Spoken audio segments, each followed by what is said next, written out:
सम्राट था। उसके परिवार के लोग, उसके वजीर, सभी लोग एक बात से बहुत हैरान थे। वह रोज अपने महल के मध्य में बने एक कक्ष में प्रवेश करता और उस कक्ष की चाबी सदैव अपने पास ही रखता। भीतर से जाकर द्वार बंद कर लेता।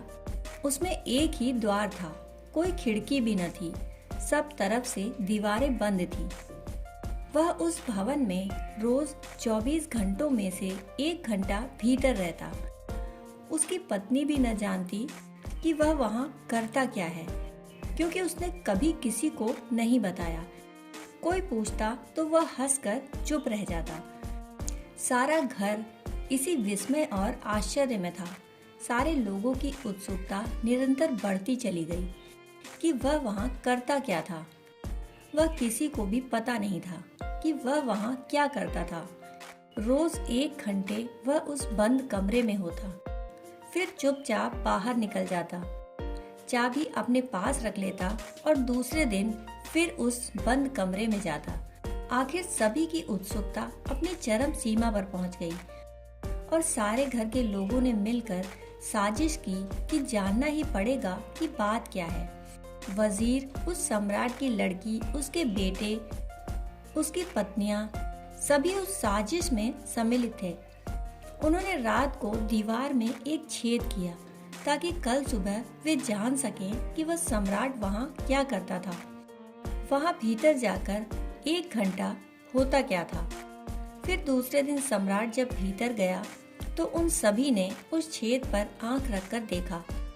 जिसने भी वहाँ आंख रखी वह तत्काल वहाँ से हट गया और कहने लगा, यह क्या कर रहे हैं, ये करते क्या हैं? लेकिन यह कोई भी न कहता कि सम्राट वहाँ क्या कर रहा है। जो भी आंख छेद पर ले जाता वही यह कहता कि यह क्या करते हैं। सम्राट ने अंदर जाकर अपने सारे वस्त्र उतार कर फेंक दिए और उसने अपने हाथ आकाश की ओर जोड़े और कहा, हे परमात्मा, वह जो कपड़े पहने हुए आदमी था वह मेरी असलियत नहीं थी, वह मैं नहीं था, असलियत तो अब है। और वह कूदने लगा और चिल्लाने लगा और गालियां बकने लगा और पागल की तरह व्यवहार करने लगा।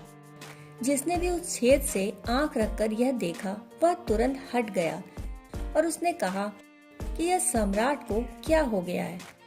हम तो सोचते थे कि शायद कोई प्रार्थना करते होंगे, कोई योग साधना करते होंगे, परंतु वह सम्राट तो कह रहा था, मैं जो अब तक वस्त्र पहने हुए चुपचाप और शांत दिखाई पड़ता था वह बिल्कुल झूठा आदमी था।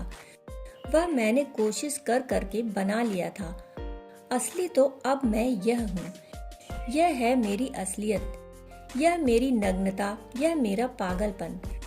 और अगर मेरी असलियत तुझे स्वीकार हो जाए तो ठीक, क्योंकि मैं आदमी को तो धोखा दे सकता हूँ, परंतु तुझे कैसे धोखा दे सकता हूँ? आदमी को तो मैं वस्त्र पहनकर दिखा सकता हूँ कि मैं नग्न नहीं हूँ, लेकिन तू तो जानता है भली भांति, तुझे धोखा कैसे दे सकता हूँ।